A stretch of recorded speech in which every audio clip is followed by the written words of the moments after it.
Shalom, selamat pagi Bapak Ibu, Saudara-saudari yang diberkati Tuhan. Hari ini kita bersyukur karena kita boleh kembali beribadah online.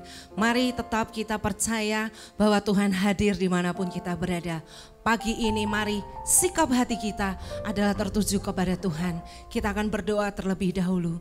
Bapa di surga, kami mengucap syukur Tuhan.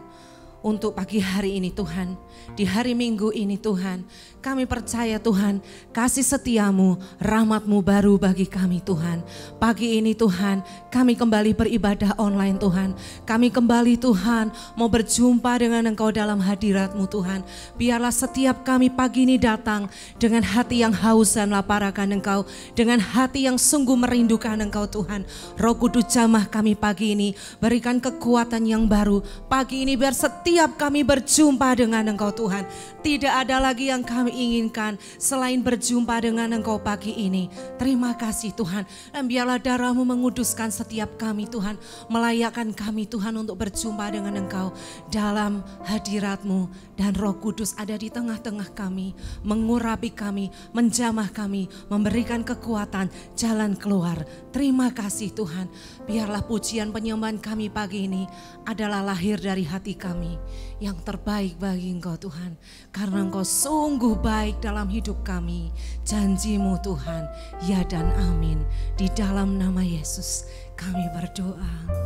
Haleluya Yesus. Yesus, Kau sungguh baik. Terima kasih Tuhan. Haleluya Yesus. Yesus, Kau sungguh baik.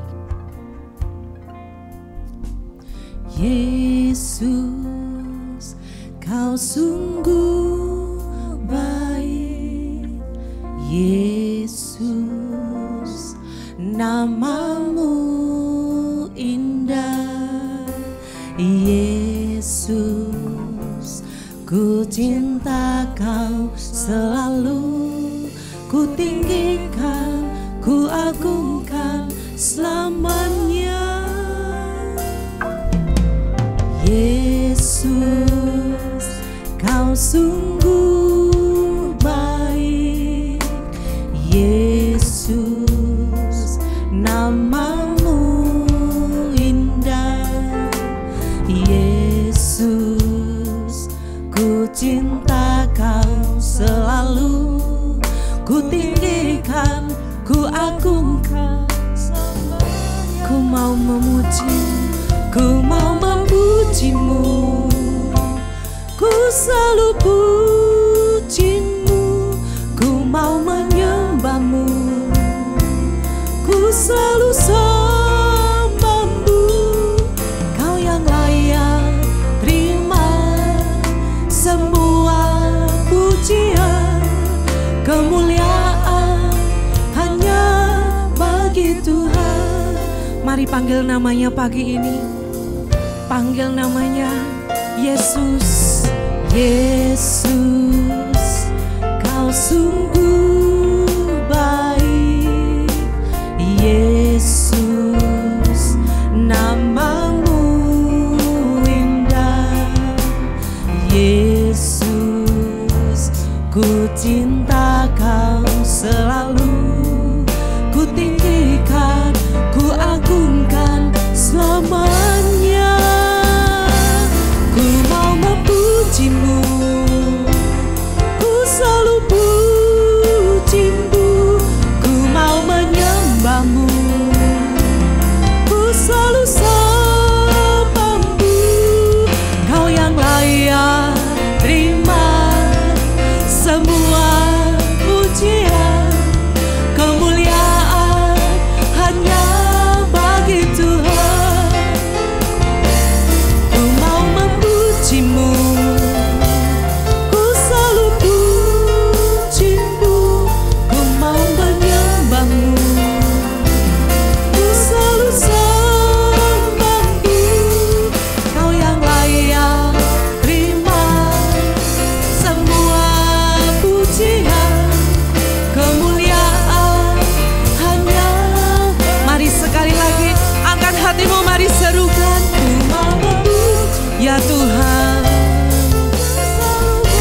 memuji-Mu dan menyembah-Mu pagi ini Tuhan.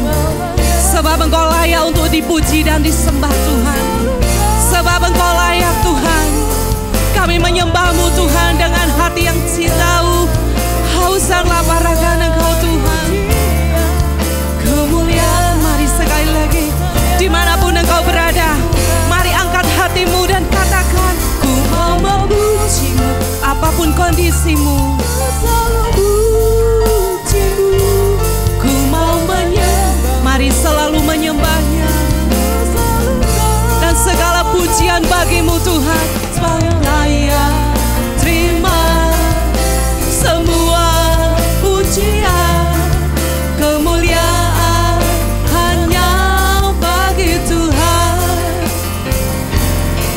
Kau yang layak terima semua pujian, kemuliaan hanya bagi Tuhan. Kau yang layak terima semua pujian, kemuliaan hanya bagi Tuhan. Haleluya, haleluya Yesus. Sebab Kau yang layak terima pujian kami dan penyembahan dan pengagungan kami. Kami naikkan di hadapan-Mu Tuhan. Terima kasih Tuhan. Hati kami limpah dengan syukur. Apapun kondisi kami naikkan ucapan syukur di hadapan-Mu. Engkau baik Tuhan. Engkau sungguh baik dalam hidup kami. Terima kasih Yesus buat segala kebaikan-Mu. Terima kasih Tuhan. Mari naikkan ucapan syukur-Mu. Apapun kondisimu hari-hari ini, jangan berhenti mengucap syukur. Ketika engkau terus mengucap syukur, maka engkau akan lihat pertolongan, kekuatan yang dari Tuhan akan terus mengalir sepanjang hidupmu. Oh haleluya. Terima kasih Tuhan. Haleluya Yesus. Terima kasih Tuhan. Biar hadirat-Mu saja ada di tengah-tengah kami. Terima kasih Tuhan. Terima kasih Tuhan. Engkau sungguh baik. Terima kasih Tuhan.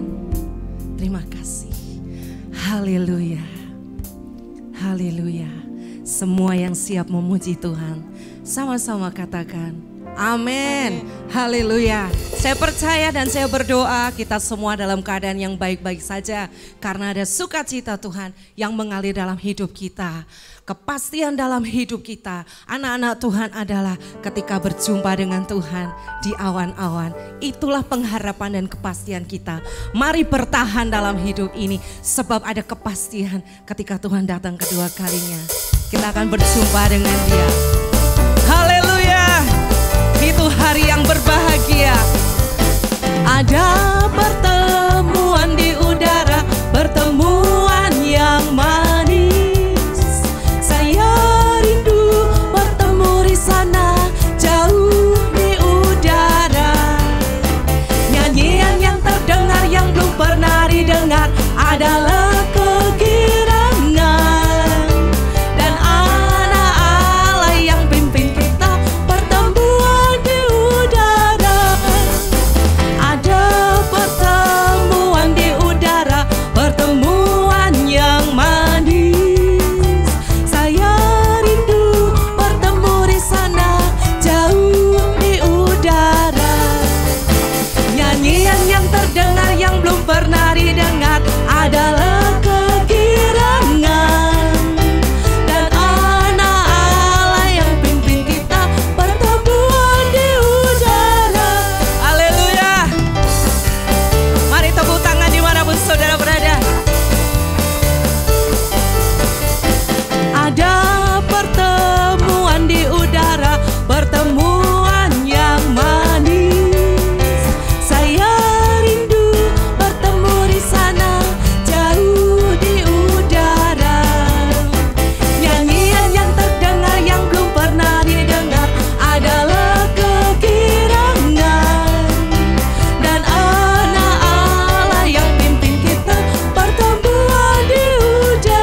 hari yang membahagiakan, hari yang kita nanti-nanti. Dan itu adalah pasti, sebab itu tetap kuat apapun yang terjadi. Sebab hari yang berbahagia itu pasti akan datang dalam hidup kita.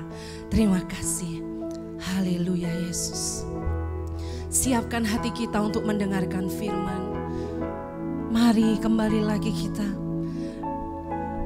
datang lebih dekat lagi kepada Tuhan. Biarlah yang menjadi kerinduan kita hanya Tuhan. Di bumi ini, bahkan sampai di surga.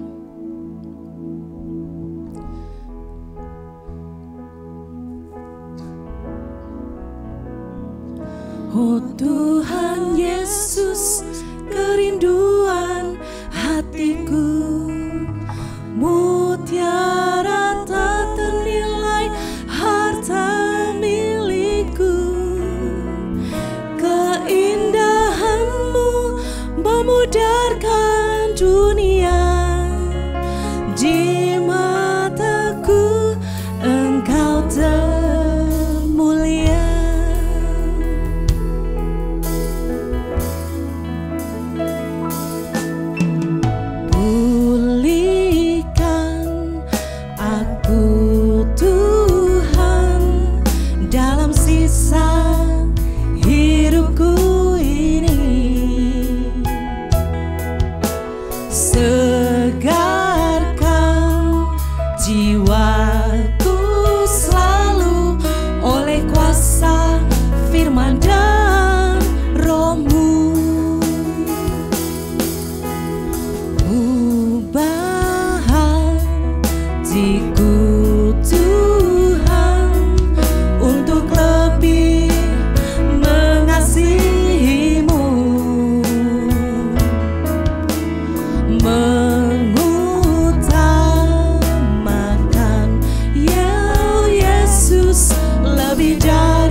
Tinggal dalam kehendak rencana-Mu, pisahkan diriku dari dunia ini, semakin ku damba kerajaan-Mu. Oh Tuhan Yesus, kerinduan hatiku,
keindahan-Mu memudarkan dunia.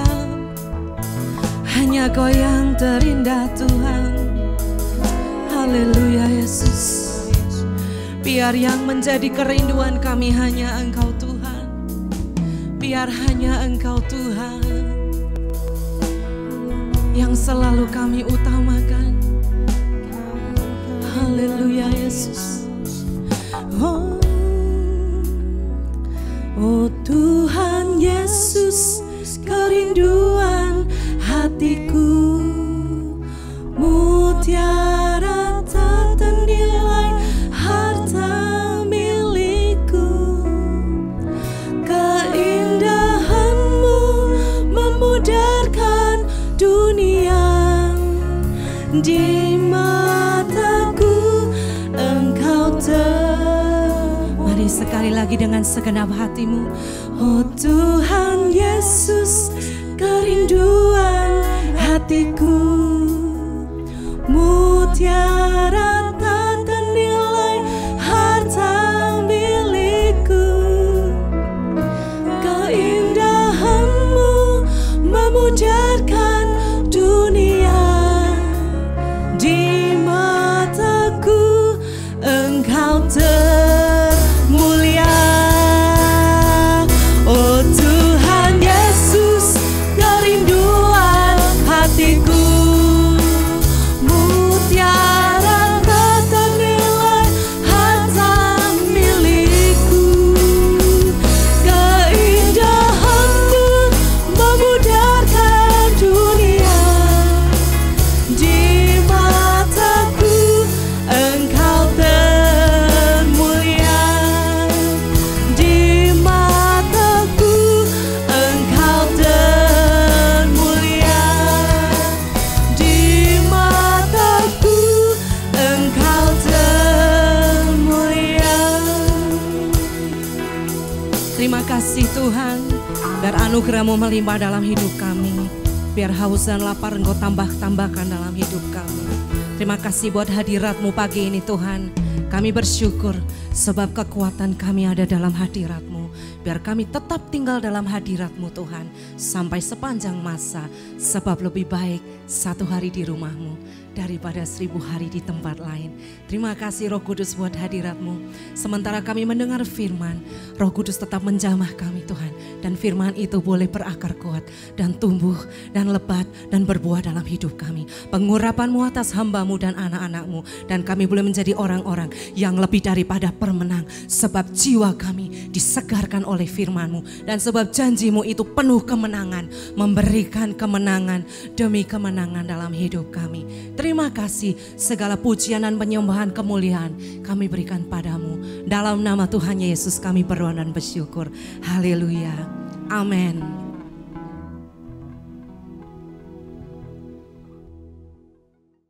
Shalom Bapak Ibu sidang jemaat Tuhan yang dikasihi oleh Tuhan. Puji Tuhan, kita kembali dalam ibadah kita untuk bersekutu dengan Tuhan dan bersekutu dengan sesama. Walaupun melalui virtual, tidak mengurangi sikap hati kita untuk bersukacita di dalam ibadah pada pagi hari ini. Sebelum kita mendengarkan firman Tuhan, mari kita tundukkan hati dan kepala kita di hadapan Tuhan. Mohon berkat kepada Tuhan. Ya Bapa, setelah kami memuji dan menyembah bagi kemuliaan-Mu, kami membuka hati untuk diisi dengan kebenaran akan firman Tuhan. Urapilah firman-Mu, urapilah hamba-Mu dan kami semua, supaya kami dapat menangkapnya dan menjalankannya dalam kehidupan kami, supaya kami disebut berbahagia. Terima kasih Tuhan, kami serahkan pemberitaan firman Tuhan oleh dan di dalam nama Tuhan Yesus Kristus. Amin. Puji Tuhan, pada pagi hari ini firman Tuhan yang akan saya sampaikan, saya beri judul mengintip sekilas tentang surga. Wow, saudara yang dikasihi Tuhan, waktu saya kecil ya, kalau orang tua saya berjanji pada sebuah hari akan mengajak kami untuk pergi, saudara, maka kami itu dalam bahasa Jawanya itu teringat-ingat ya, berpikir terus tentang tempat itu, bagaimana kita akan berjalan dalam perjalanan dan sampai ke tempat itu yang indah. Kami akan cepat-cepat ingin segera hari itu datang. Nah, jadi pada pagi hari ini ya, kalau tadi saya membandingkan bagaimana kita ingin ke tempat yang indah di dalam dunia ini. Dan saya ingin juga ini akan menjadi sesuatu yang memotivasi iman saudara, pengiringan saudara kepada Tuhan untuk mendapat apa yang Tuhan janjikan, yaitu tentang surga. Sebelum kita nanti dapat pergi ke sana dan melihat sebuah realisasinya, kita ngintip dulu saudara ya, apa yang dikatakan oleh firman Tuhan. Tetapi saya lebih senang kalau kita nyanyi dulu satu pujian saja, yaitu lagu lama yang judulnya adalah Kesenangan Surga Ada Dalam Hatiku. Baik, mari kita nyanyi ya, dengan hati yang bersuka cita supaya membawa kita, pengharapan kita kepada Tuhan. Kesenangan surga ada dalam hatiku, kesenangan surga Tuhan berikan padaku, kesenangan surga yang tidak akan layu, senang, senang, senang selalu. Kesukaan surga yang kurasa sekarang ini, kesukaan surga dikerjakan oleh Roh Suci. Dunia tidak memberi kesukaan semacam ini, sebab itu ku puji Tuhan Yesus yang maha tinggi. Kesenangan surga ada dalam hatiku, kesenangan surga Tuhan berikan padaku, kesenangan surga yang tidak akan layu, senang, senang, senang selalu. Kesukaan surga yang kurasa sekarang ini, kesukaan surga dikerjakan oleh Roh Suci.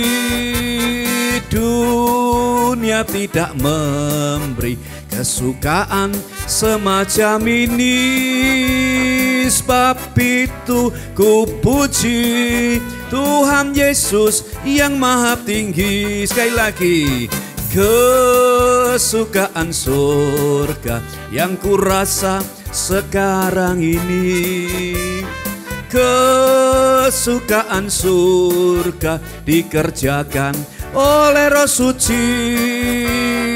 Dunia tidak memberi kesukaan semacam ini, sebab itu ku puji Tuhan Yesus yang maha. Sekali lagi refrennya, kesukaan surga yang kurasa sekarang ini, kesukaan surga dikerjakan oleh Roh Suci.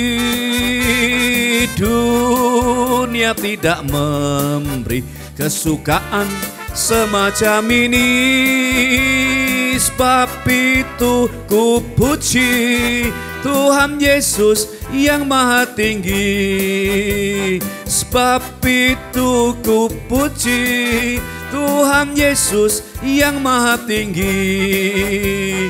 Sebab itu ku puji Tuhan Yesus yang maha tinggi. Berikan kemuliaan bagi Tuhan. Haleluya. Puji Tuhan, haleluya. Bagaimana, apakah saudara senang dengan pujian ini? Lagu lama, tetapi bagi saya menjadi lagu yang baru. Karena ada yang merefresh jiwa saya, pengharapan saya kepada Tuhan. Saya jarang menemukan sekarang di era modern ini ya, lagu-lagu yang sekarang ini yang baitnya, syairnya itu berisi tentang pengharapan, tentang surgawi. Ya ada yang memang baik untuk menyembah Tuhan, ada yang berorientasi tentang berkat Tuhan dan sebagainya. Tetapi kalau saya membandingkan dengan himne lama, saudara ya, selalu dalam salah satu dari 3 atau 4 bait itu selalu ada pengharapan tentang surga. Puji Tuhan, saya ingin ingatkan kembali dalam ingatan kita, dalam pengharapan kita yang ultimate, yang tertinggi, yaitu surga. Mengapa kita menjadi melupakan surga? Mungkinkah jangan-jangan dunia ini telah menggantikan itu? Kita menjadikan dunia ini surga bagi kita. Kita menjadikan harta kita, rumah kita yang mewah itu surga bagi kita. Sehingga kita lupa sebuah perjalanan yang akan kita tempuh untuk mendapatkan sebuah janji Tuhan.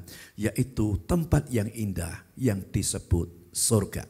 Puji Tuhan, karena ini merupakan satu khotbah yang indah, saya akan mengkhotbahkan secara berseri, ya, secara berseri beberapa minggu ke depan. Nah, saya akan terus berkhotbah berseri dengan topik-topik yang relevan. Nah, baiklah kita mengintip sekilas tentang surga yang terambil dari kitab Wahyu pasal 21 ayat 1 hingga yang ke-8. Saya bacakan demikian firman Tuhan. Lalu aku melihat langit yang baru dan bumi yang baru. Sebab langit yang pertama dan bumi yang pertama telah berlalu. Dan laut pun tidak ada lagi. 2. Dan aku melihat kota yang kudus, Yerusalem baru turun dari sorga, dari Allah yang berhias bagaikan pengantin perempuan yang berdandan untuk suaminya. Lalu aku mendengar suara yang nyaring dari tahta itu berkata, lihatlah, kemah Allah ada di tengah-tengah manusia dan ia akan diam bersama-sama dengan mereka. Mereka menjadi umatnya dan ia menjadi Allah mereka. Dan ia akan menghapus apa saudara? Segala air mata dari mata mereka. Dan maut tidak akan ada lagi, tidak akan lagi ada lagi perkabungan atau ratap tangis atau duka cita. Sebab sesuatu yang lama itu telah berlalu. Ia yang duduk di atas tahta itu berkata, lihatlah, aku menjadikan segala sesuatu baru. Dan firman-Nya tuliskanlah, karena segala perkataan ini adalah tepat dan benar. Firman-Nya lagi kepadaku, semuanya telah terjadi.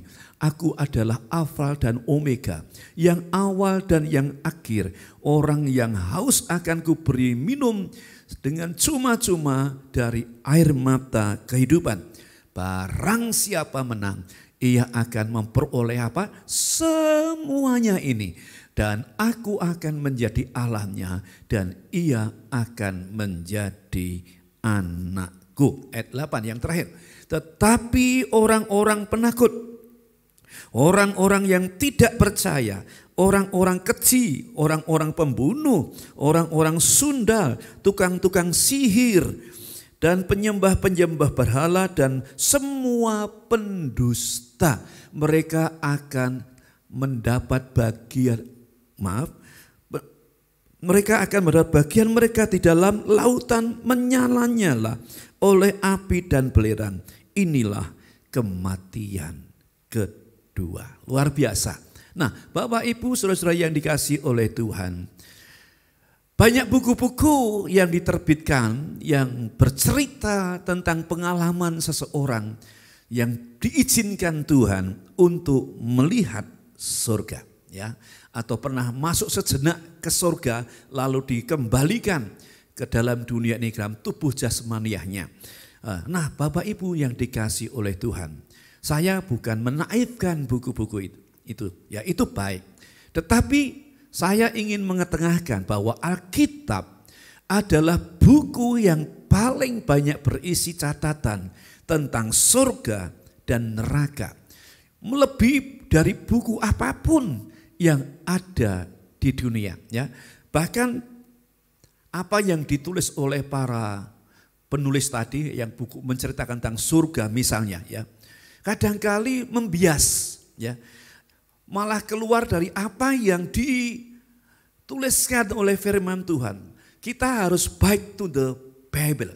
Kita harus kembali kepada firman Tuhan yang menuliskan tentang surga karena penulisnya berasal dari surga. Misalnya tadi saya mengatakan ada satu buku yang menulis tentang surga. Lalu surga itu dikaitkan dengan sesuatu kesenangan yang ada di dunia. Misalnya rumah yang mewah, ada kolam renang dan sebagainya. Nah saudara, firman Tuhan Alkitab tidak pernah mengajarkan hal itu. Sebab itu marilah kita kembali kepada firman Tuhan untuk mengerti tentang surga. Dan kita, ini bagian dari pertama, mengintip dulu saudara. Supaya saya dan saudara ngen-ngen tadi ya. Kita pengen punya hasrat yang kuat untuk ke sana. Oke. Yang pertama saya ingin angkat yang pertama apa yang ditulis Alkitab tentang surga. Nah dalam perjanjian lama dulu ya. Nah kata surga ini ditulis dengan kata langit ya. Langit itu maksud saya diterjemahkan, dipesamakan dengan surga. Dan itu ditulis dengan kata samayim ya. Samayim habwa eretz misalnya gitu ya. Jadi Allah yang menjadikan Kejadian pasal 1 ayat 1 nih ya. Pada mulanya Allah menciptakan langit, samayim dan eretz. Ya. Nah saudara yang dikasih oleh Tuhan, jadi ditulis langit itu dengan kata samayim. Kejadian pasal 2 ini bicara mengenai Tuhan dalam penciptaan. Demikianlah diselesaikan langit dan bumi ya, samayim. Langit tadi atau surga dan segala isinya. Jadi kalau pasal pertama Allah sedang menciptakan, lalu pasal kedua mengenai penyelesaiannya. Tuhan sudah menyelesaikan semuanya itu. Baik, lalu yang dalam perjanjian baru saya ingin cepat saja karena waktu yang terbatas ini. Langit atau surga itu ditulis dengan kata uranos ya. Nah misalnya yang terdapat dalam kitab Yohanes pasal 6 ayat 38. Sebab aku telah turun dari surga, uranos ya.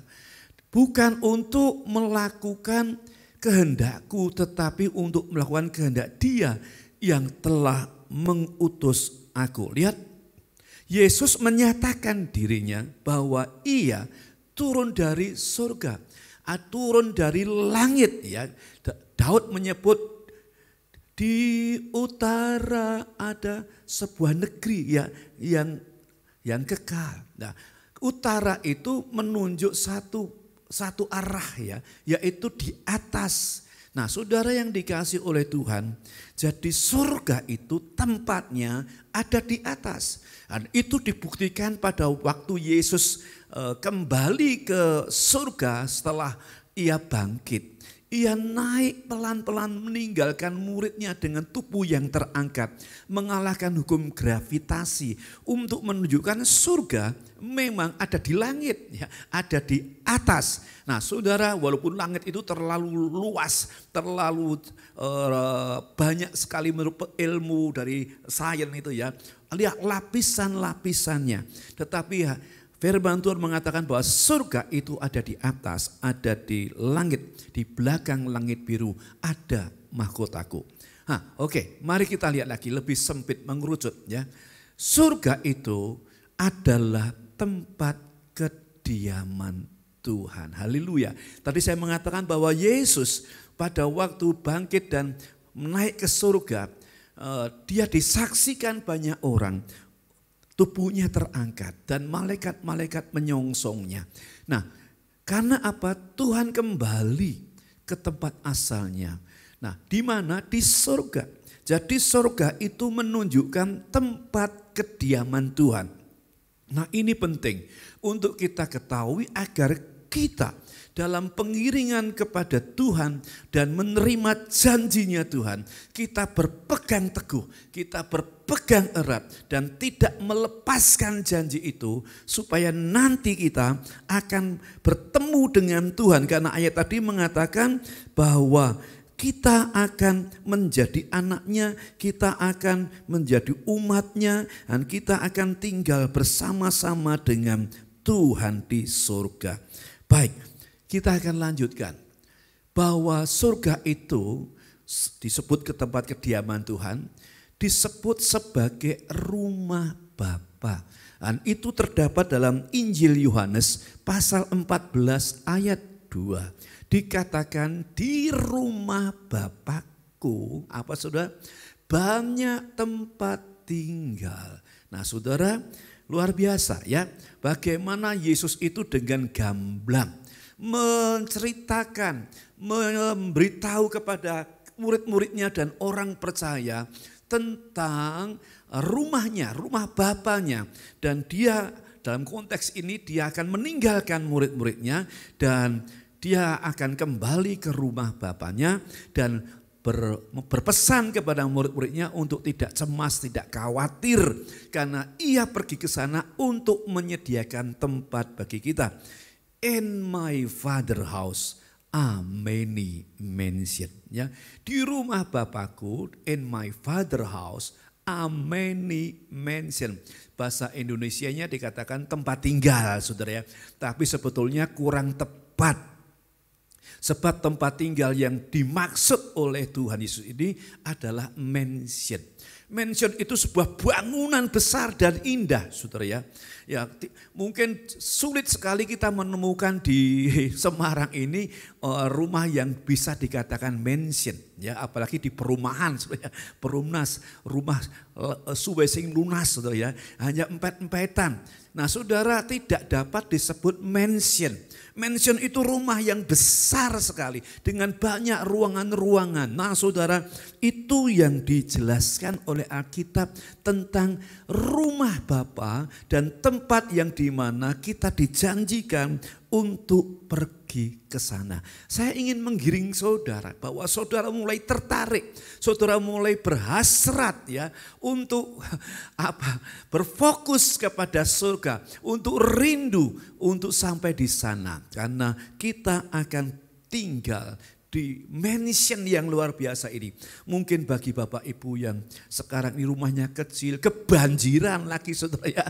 Nah saudara, mimpikanlah itu, rindukanlah surga itu. Dunia ini hanya tempat kita singgah. Dunia ini hanya tempat kita mampir ngombe saudara ya. Jadi rindukan. Aneh kalau gereja itu kemudian menukarkan janji yang besar ini dengan berkat yang material. Berkat yang di dunia ini saudara. Yang sementara, yang tidak menjamin kita di dalam menikmati kekekalan. Yang selanjutnya ya, surga juga disebut dalam firman Tuhan dalam perjanjian baru dengan memakai kata Firdaus. Nah Bapak Ibu yang dikasihi Tuhan, itu ada dalam Lukas pasal 23 ayat 43. Kata Yesus kepadanya, aku berkata kepadamu, sesungguhnya kapan? Today you are with me. Hari ini engkau akan bersama-sama dengan aku ya. Dikatakan sesungguhnya hari ini juga engkau akan ada bersama-sama dengan aku di mana? Di dalam Firdaus. Ini ayat sungguh sangat luar biasa. Karena Tuhan menjanjikan kepada salah satu orang yang tergantung di salib itu karena ada dua penjahat. Yang satu mengolok-olok mengenai Kristus Yesus yang disalibkan. Yang satu menegur karena mereka layak kalau disalibkan. Lalu memohon nanti karena konsep dia punya konsep agamanya waktu itu.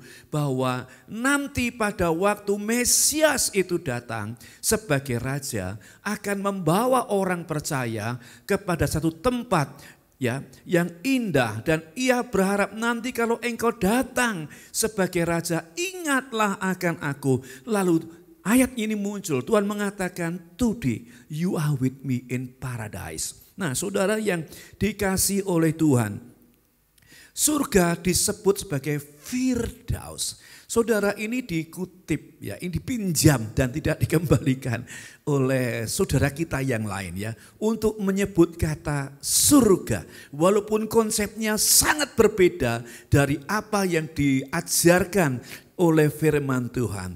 Nah, tetapi firman Tuhan itu menulis dengan kata Firdaus. Nah, saudara yang dikasihi oleh Tuhan, Memang surga itu sebetulnya hanya sebuah analogi, sebuah sebutan bahwa untuk menunjukkan tempat yang senang.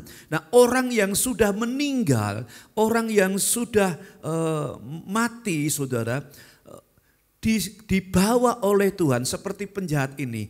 Today, hari ini, engkau akan bersama-sama aku di Firdaus. Tapi itu bukan tempat terakhir. Itu bukan surga, saudara. Karena seperti nats yang kita baca tadi, aku melihat Yerusalem baru turun dari surga. Nah, saudara, Firdaus itu tempat yang indah, tempat yang senang, saudara. Nah, saudara, rindukanlah itu.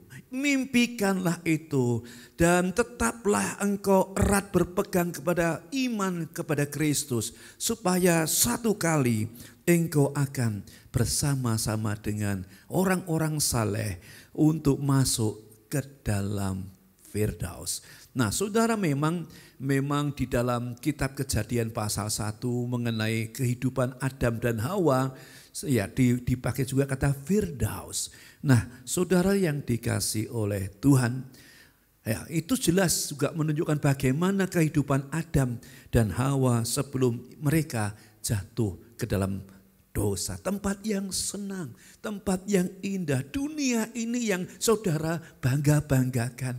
Jauh dari semua itu. Ya, malah sekarang ini ekologi atau ekosistem menjadi rusak, saudara. Sehingga banjir makin hari makin besar, saudara. Ya tingkat lingkungan, kerusakan lingkungan menjadi semakin menjadi-jadi. Gunung meletus, gempa bumi di mana-mana. Kerusakan ada di mana-mana. Penurunan tanah ada di mana-mana. Apakah saudara masih rindu mau tinggal di dunia ini untuk selama-lamanya? Nah, misalnya kembali kata Firdaus itu kita temukan di dalam 2 Korintus pasal 12 ayat 4. Ia tiba-tiba diangkat ke Firdaus dan mendengar kata-kata yang tak terkatakan, yang tidak boleh diucapkan manusia. Ini merupakan pengungkapan Paulus mengalami satu yang ilahi. Ia dibawa Tuhan secara rohani, ya. Dia diangkat kemana, saudara? Ke Firdaus. Nah, saudara, dikatakan sampai Paulus mendengar kata-kata yang tak terkatakan. Saya tidak tahu apa itu kata-katanya, saudara, ya. Tetapi luar biasa, ya. Paulus pernah mendapat sebuah pengalaman rohani yang begitu indah. Nah, saudara, mengapa kita tidak menjadikan surga itu pengharapan yang ultimate, pengharapan yang utama? Nah, saudara, rindukanlah itu. Next, ya. Surga itu disebut sebagai pangkuan Abraham. Dalam Lukas pasal 16 ayat 22 dikatakan demikian. Kemudian matilah orang miskin itu, lalu dibawa oleh malaikat-malaikat ke pangkuan Abraham. Ya, yang satu bisa menggunakan kata Firdaus, yang satu juga digunakan sebuah penyebutan yaitu pangkuan Abraham. Bapak Ibu saudara-saudara yang dikasihi Tuhan, ini cerita tentang dua orang. Yang satu orang kaya, tidak disebutkan namanya, yang setiap hari selalu berpesta, berjubah ungu. Ini orang kaya, saudara. Sekaya pun apapun saudara, saya tidak pernah melihat saudara pesta tiap hari. Ini tiap hari berpesta, uangnya unlimited, saudara.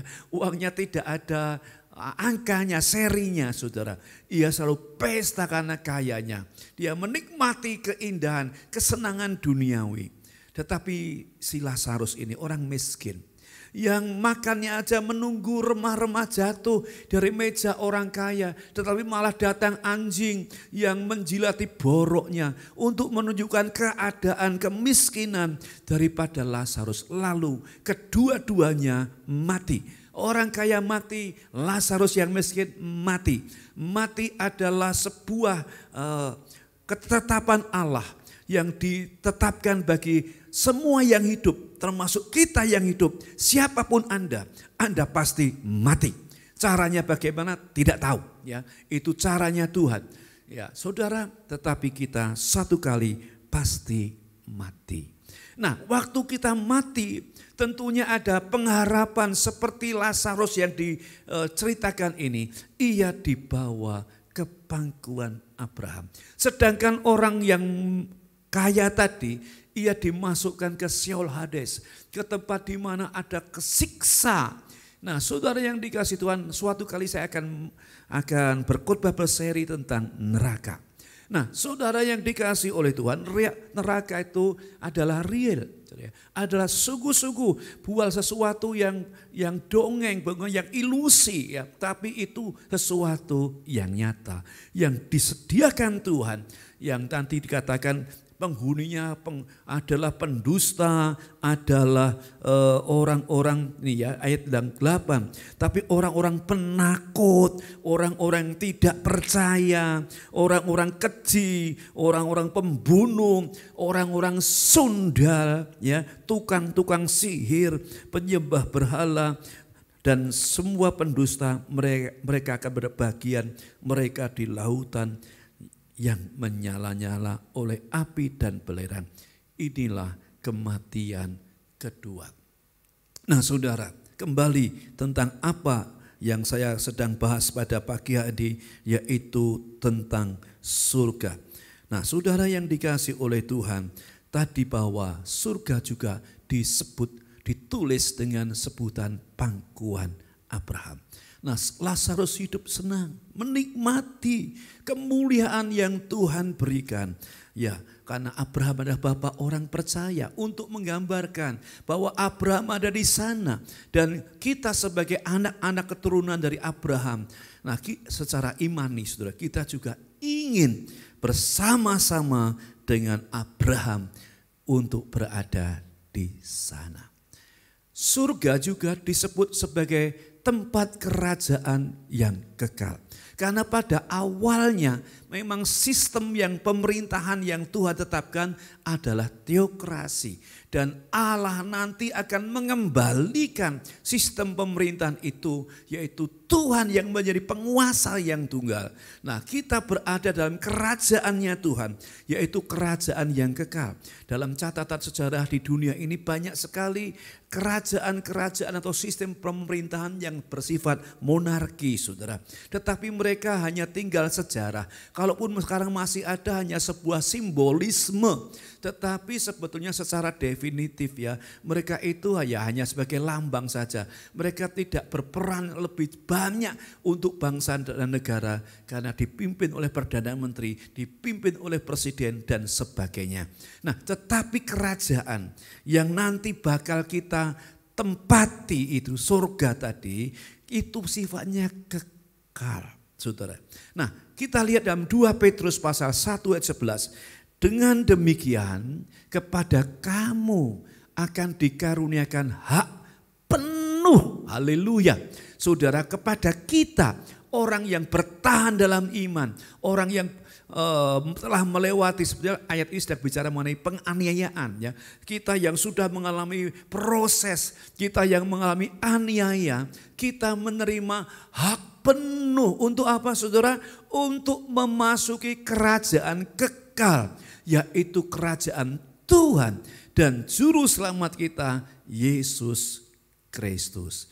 Bapak Ibu yang dikasihi oleh Tuhan, kita berada dalam kerajaan yang tidak tergoncangkan, yaitu surga, di mana Allah menjadi pemimpin kita. Allah menjadi Tuhan atas kita umatnya, dan kita tinggal di sana. Tidak pernah ada pergantian lagi, karena kerajaan itu bersifat kekal. Bapak Ibu yang dikasihi Tuhan, mari kita rindukan untuk satu kali kita juga mendapat hak penuh, saudara ya. Jangan sampai Anda ditolak, Anda diusir, tidak bisa memasuki tempat itu karena Anda tidak lolos dari ujian-ujian iman, dari aniaya yang dapat menghilangkan iman kita kepada Kristus. Tetapi bagi yang lulus, saudara, maka diberikan hak penuh untuk masuk ke sana. Lagi, Sebutan tentang surga di dalam Alkitab yaitu tempat tinggal yang kekal. Kalau tadi sebagai kerajaan yang kekal, sekarang adalah tempat tinggal yang kekal. Ini masih berkaitan saudara di ayat sebelumnya, 1 Petrus 1 ayat 4. Untuk menerima suatu bagian yang tidak dapat binasa, yang tidak dapat cemar, dan yang tidak dapat layu, yang tersimpan di surga bagi kamu. Bukankah ini ada kaitannya dengan apa yang dijanjikan Tuhan dalam Yohanes pasal 14 ayat yang kedua tadi. Aku pergi ke rumah Bapa untuk menyediakan tempat bagi kamu.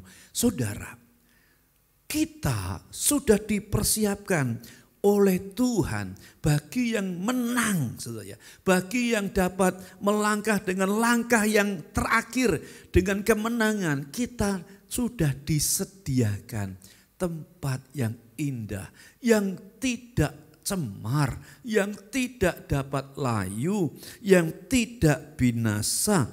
Itu disediakan bagi saya dan saudara.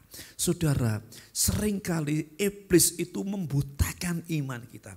Kita terlalu, orang Chinese mengatakan ngepiak. Ngepiak itu apa ya? Banting tulang, sekuat tenaga untuk mendapatkan sesuatu yang sifatnya sementara di dalam dunia ini. Tapi kita melupakan sesuatu yang lebih indah dari yang kita miliki di dunia itu, yaitu surga yang disediakan bagi kita. Kalau kita melihat catatan sejarah pada waktu kitab Petrus ini ditulis, mereka mengalami aniaya, saudara ya. Mereka tahan menderita karena iman kepada Kristus, tapi mereka tidak pernah melepaskan imannya. Walaupun mereka dibakar, walaupun mereka diadu dalam sebuah gelanggang dengan singa-singa yang ganas, mereka tidak pernah meninggalkan imannya. Mereka tahu kemana mereka akan berada, yaitu surga yang disediakan Tuhan bagi pahlawan-pahlawan iman.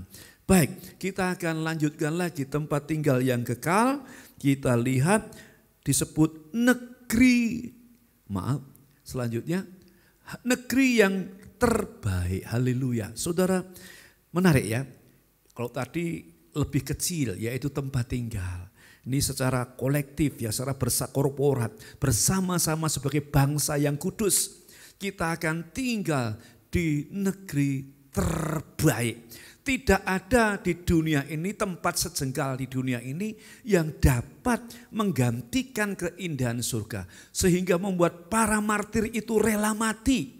Para pahlawan iman itu rela menderita. Karena mereka tahu ada negeri yang terbaik. Saya baca dulu ya.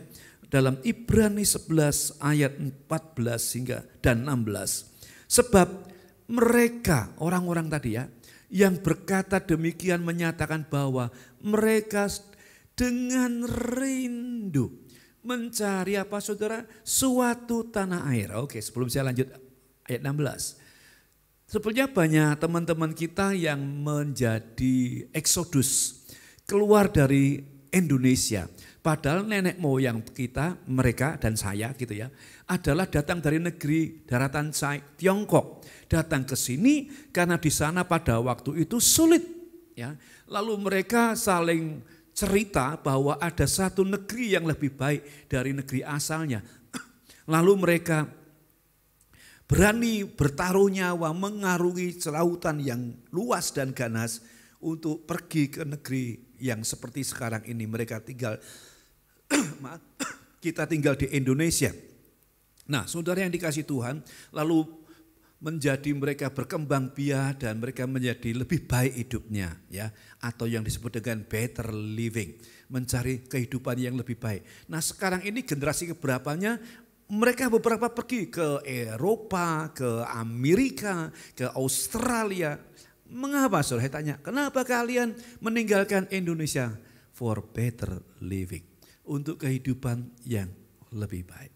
Memang di sana sudah tertata dengan baik. Negerinya semua hebat, makmur saudara.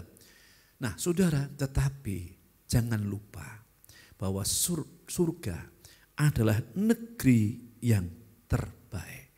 Kita ingin better living, bukan di dunia. Karena dunia sekarang mengalami masalah yang sama. Masalah resesi, masalah pandemi. Tetapi di surga semua tidak ada. No more crying there. Tidak ada air mata di sana. Nah saudara, kita lihat ayat 16. Tetapi sekarang mereka merindukan tanah, air yang lebih baik. Yaitu satu tanah air surgawi. Sebab itu Allah tidak malu disebut Allah mereka. Karena ia telah mempersiapkan. Lihat kata mempersiapkan ya. Ini belum jadi tapi dipersiapkan. Sedang dirancang oleh Tuhan. Sebuah kota yang indah. Di sebuah kota bagi mereka. Tentunya ada kelanjutan khotbah ini. Nanti kita akan masuk kota itu. Kita lihat detailnya kota itu. Ya tapinya hanya ngintip. Ya. Kita ngintip dulu. Kayak apa kota itu. Kota yang ini kalau bicara Ibrani pasal 11 ini kan bicara mengenai pahlawan-pahlawan iman dengan segala perjuangannya. Dengan segala harga yang mereka bayar karena imannya itu. Mereka tujuannya apa? Menantikan, merindukan sebuah tanah air yang lebih baik. Pertanyaannya, pertanyaan yang terakhir saudara, apakah bagi Anda surga menjadi tempat impian? Ya, surga menjadi dreaming ya, menjadi impian saudara. Sehingga itu akan memicu saudara untuk mengiring Yesus dengan setia. Baiklah saudara, saya berdoa supaya umat Tuhan, setiap pendengar firman Tuhan di tempat ini, mereka akan dikembalikan, diluruskan dari tujuan hidup, yaitu surga yang mulia, yang tidak dapat digantikan oleh tempat manapun dalam dunia. Mari kita tundukkan kepala. Haleluya. Haleluya. Bapak Ibu yang dikasihi oleh Tuhan. Haleluya. Saya sangat senang. Waktu saya mempersiapkan firman Tuhan ini. Saya di-refresh. Disegarkan. Akan satu pengharapan. Yang ultimate. Yang tertinggi. Kesukaan surga yang kurasa sekarang ini.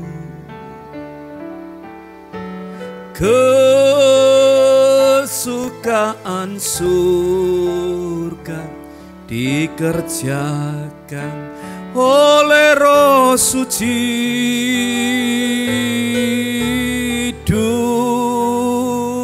Dunia tidak memberi kesukaan semacam ini. Sebab itu ku puji Tuhan Yesus yang maha. Nyanyikan pujian, buka hatimu, angkat tanganmu. Kesukaan surga yang kurasa sekarang ini.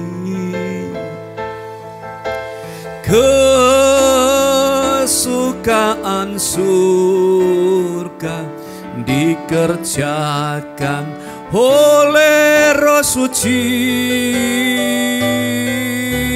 Dunia tidak memberi kesukaan semacam ini. Sebab itu ku puji Tuhan Yesus yang maha tinggi. Kalau di antara Bapak Ibu Saudara-saudari semuanya, kalau mulai engkau tergantikan impianmu tentang surga dengan sesuatu yang earthly, yang ada dalam dunia ini, mari kita bertobat. Mari kita minta ampun. Mari kita fokuskan pikiran kita seperti pahlawan-pahlawan iman tadi. Seperti apa yang tertulis dalam kitab Petrus yang kita baca tadi. Mereka telah menyatakan dirinya berpegang teguh kepada imannya untuk mencapai tujuan yang utama, surga. Bapa kami, lihatlah hati kami. Kalau ada di antara kami yang mulai terbelokkan tentang pengharapan, pengiringan kepada Tuhan, ampuni. Jamah hati kami. Biarlah kami akan kembali kepada jalan-Mu, kepada harapan kami, yaitu surga yang mulia. Tanamkan firman-Mu oleh Roh-Mu yang kudus. Sementara hamba-Mu berhenti berbicara, Roh-Mu akan melanjutkan berbicara kepada setiap hati kami. Terima kasih Tuhan. Oleh nama Tuhan Yesus kami berdoa. Amin.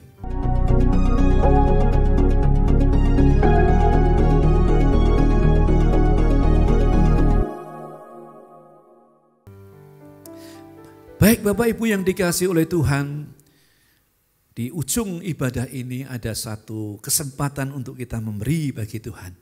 Kita memberi bukan karena kita supaya diberkati. Kita memberi karena kita sudah diberkati oleh Tuhan. Karena kita mengasihi Tuhan.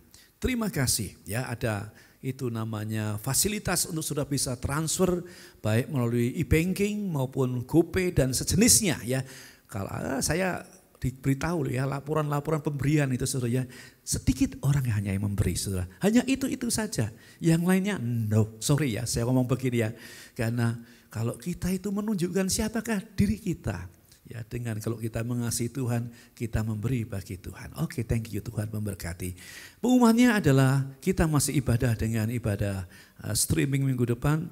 Karena pemerintah berusaha untuk menekan laju infeksi COVID ini ya, dan sudah saya lihat ada hasil yang luar biasa. Dan kita terus mendukungnya, kita rela menahan sementara untuk tidak bertemu saudara dalam ibadah secara onsite. Nah, besok minggu depan akan ada tamu pembicara yang luar biasa. Beliau sahabat saya dan istri saya, sekarang tinggal dan melayani di Singapura.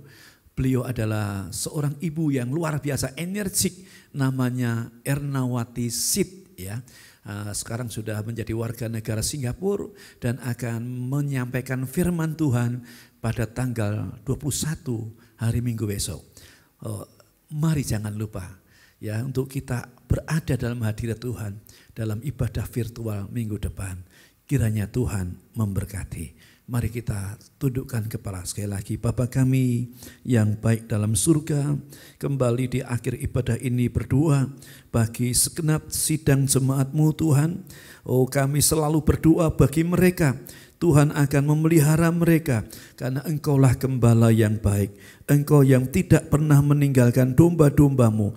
Engkau yang berjanji sebagai gembala yang baik yang membawa mereka ke rumput yang hijau dan air yang tenang. Dan Engkau akan merefresh jiwa mereka, membuat mereka bersuka cita di dalam Tuhan dan tak berkekurangan. Berkati rumah tangga mereka, berkati pekerjaan mereka, berkati kebutuhan mereka. Karena firman-Mu itu ya dan amin. Kami percaya kepada firman Tuhan. Terima kasih ya Tuhan. Sekarang sidang jemaat Tuhan, buka hatimu dan kembali angkat tanganmu di depan Tuhan. Terimalah berkat Tuhan. Tuhan mengatakan demikian. Tuhan memberkati engkau dan melindungi engkau. Tuhan menyinari engkau dengan wajah-Nya dan memberi engkau kasih karunia. Tuhan menghadapkan wajah-Nya kepadamu dan memberi engkau damai sejahtera. Sekarang terimalah berkat yang datang dari Bapa di surga, anugerah di dalam Tuhan kita Yesus Kristus dan persekutuan dengan Roh Kudus yang akan bersama kita sampai Tuhan datang yang kedua kali. Bila semua yang percaya mengatakan amin. Tuhan memberkati, sampai ketemu di minggu depan. Kiranya Engkau memberkati aku berlimpah-limpah dan memperluas daerahku.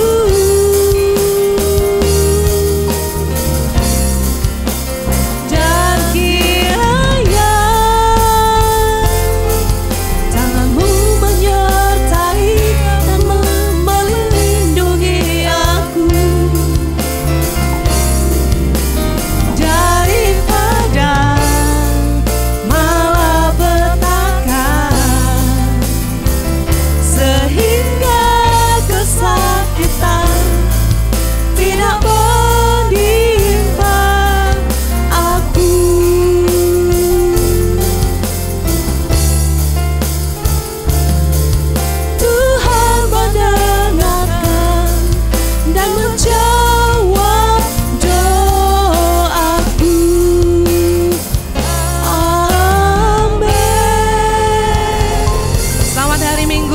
Yesus memberkati. Shalom.